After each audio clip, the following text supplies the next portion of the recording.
Hello and welcome back to the channel. Today we are setting up for June in my bullet journal. This is going to be the last setup in the journal that I am currently using because after this I will be moving into my journal for the second half of 2026. That one is the exact same notebook as this one. It's just in this gorgeous navy color and I decorated it with stickers and I'm so excited.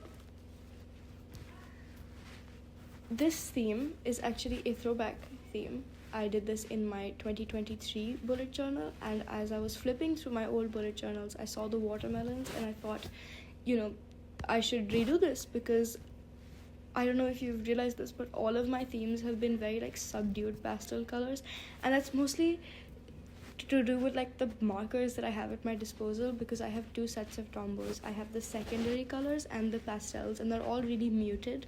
Even this red is not I have a brighter red, but I chose to go with the more muted red, and the greens are also very muted. I didn't want the greens to be the focus of this theme because my May setup was completely green. It was these two tombos that I used in the entire May setup. If you can't already tell, the theme is watermelons, and I love these watermelons. They're amazing. I'm doing slices of watermelons, so they're just semicircles, and I just used a sticky note at the edge of the page so that color doesn't transfer over to the next page. I also used this sort of cute lettering and colored it in because I don't normally do lettering like this. I just default to calligraphy all the time. I'm using this thick pilot pen to outline the watermelons, and I'm also using this to make the seeds because they look really odd without the seeds. But all in all, I really like how this cover page turned out. The paper in my notebook isn't thin, but it's not very thick. It's 110 GSM, so there wasn't any bleeding, but as you can see, there is ghosting. We are now moving on to the calendar, and I'm using my trusty little mini scale. Now the thing is, there's a pocket in the back of this notebook, and the pocket is situated sort of halfway through the page, and then when I go to rule lines, the lines come out all wobbly because that pocket is in the middle, and I have to be very strategic about how I choose to rule my lines. And the thing is, that line is coming through even though there's about 20 pages in between the page I'm currently setting up and where the pocket is. I don't know about you, but I am very much a Monday start girly. I don't get the people who do Sunday starts. It's the week starts on Monday. I have ruled in my calendar, and now I'm going in and adding some more watermelons. I chose to do this page by page, and these watermelons are definitely cleaner than the ones on the cover page. I should have practiced my watermelons. I didn't. I kind of just went in and did it completely on instinct, and they turned out fine, but I think the cover page is definitely my least favorite out of all the spreads I set up today. I don't know if you can see this, but I have the start and end of each week written out in pencil, the date, because I am not a magician. I don't have the calendar memorized, and we all make mistakes, and I have definitely messed up the dates on my calendar more than once. I don't actually go in and pen them in right now, but I just have them there for reference so I can make sure that I haven't messed up the calendar, because that would be bad. I'm using the same red tombow as the watermelons for my lettering, and I think it's just absolutely adorable, and it's such a fun theme to do for summer.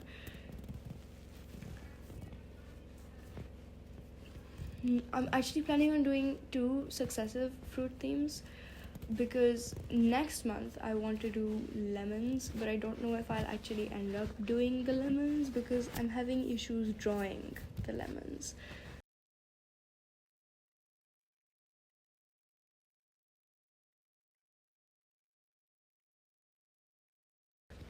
But I'm just going in and adding the weak headers with the fine tip edge of my tombow.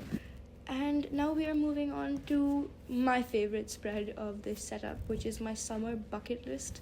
But I couldn't fit the word bucket onto the page, so it just says summer list, but I know that it's my summer bucket list, so that's fine. I'm just drawing in these 2 boxes near the center of the page, and then on the top I'm going in that same lettering and writing out the words summer list.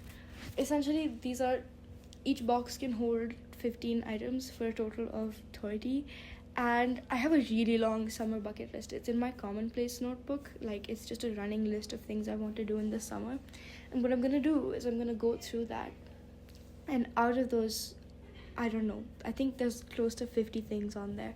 Those things that I want to do, I will sort of handpick them and put them on this list, and this is just a fun little checklist because obviously I'm gonna attempt to do everything I can that's in the notebook, but wow, I'm rambling.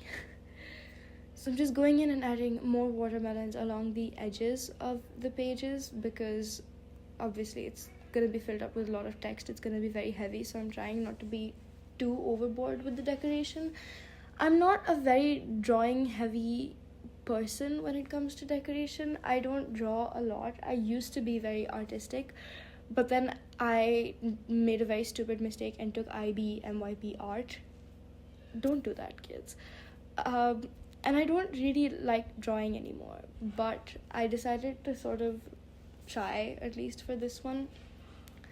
Then I'm outlining the letters with my 0.5 pilot pen. I have 2 pilot pens. I have a 0.5 and I have one that's double that. I think it's quite thick. And that's what I'm using to outline the watermelons. And I did end up actually going in and putting a drop shadow on all the letters, but I did that off camera. I think it's there in the final setup though. And I'm just going in with that lighter green Tombow and adding the circles in so that these will function as like checkboxes. Moving on to 2 staple layouts that I have in every single journal setup. These are my sleep and study trackers, and I've actually been very consistent with filling these out this month. I know I said in my last month's setup that I'm really bad at doing it, but I have been trying. Now you might be wondering, Nanika, it's June. You don't have school. You have a summer bucket list. Why are you setting up a study tracker? Well, my answer to that is I am giving the UCAT this summer, and also we have IB exams. Well, not IB exams. We have school exams directly when we start school. And so I have to balance studying for the UCAT, and I didn't do as well as I'd hoped in my final exams this year for grade 11. So if I want to make up my predicted, I'll have to study quite a lot for those exams. So this is mainly just to like track revision. I'm not actually learning a lot of new content, but I just like to have that visual representation. Obviously it's not going to be 9-hour study bars like they were this month, but I want to get in at least 1 to 2 hours of revision a day. Moving on to 2 of my fun spreads. These are my daily highlights and my stats pages. For my daily highlights section, I basically just count out 30 rows. I count out 30 rows. June has 30 days. And for every row, I just put in something that made me happy that day or something that made me smile. For example, today it would be my dog woke me up by licking my face, or I got to go hang out with a friend.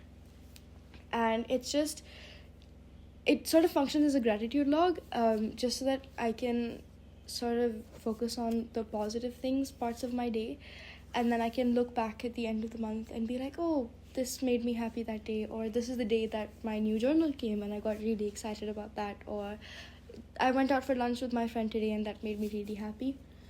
And then the stats page on the other side is a fun memory keeping spread that I have, where I just put in things like what was my top song that month, what was my favorite book of that month, my top artist, how many followers I have on Instagram, or how many subscribers I have on YouTube, or did I watch a TV show that month that I really loved.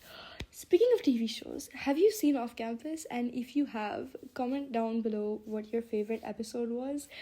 And also tell me if you've read the books, because I am freaking out over here and I need somebody to talk about those books and that show with. I did read those books like in 2024, so I've waited a long time for this show, and while it wasn't a very faithful book adaptation, it was a pretty good show. So tell me if you've read them, because I will be very happy to have long-winded conversations with you guys about Off Campus. And then I am just gonna turn the page and start setting up my weeklies. Now, I like to have the same weekly style for all of the weeklies in a particular month, and I set them up all at once because I think I won't be able to like go in every week and set them up because I get lazy. So if they're all already pre-set up for me, that's the dream.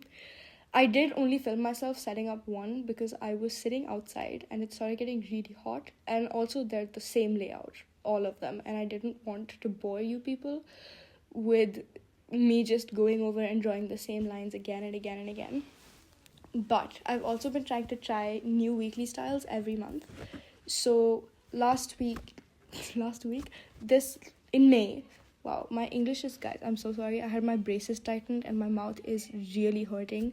But in May, I did Dutch doors, and if you're interested in looking at that setup, the video for that is on my page.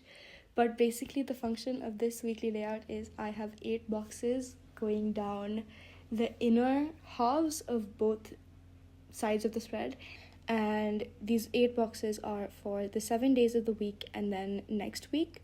And then I have a bunch of other sections boxes that go around the outer edge of the spread. So I have my week title, so week 23, and then I have a habit tracker, a notes box, an events box, a box for word of the week, and then my social media outputs box. Let's do a little magic transition, and now let's flip over to the start and just do a little final flip through. Before we do that, like I said, I'm going to show you the cover page for my 2023 bullet journal.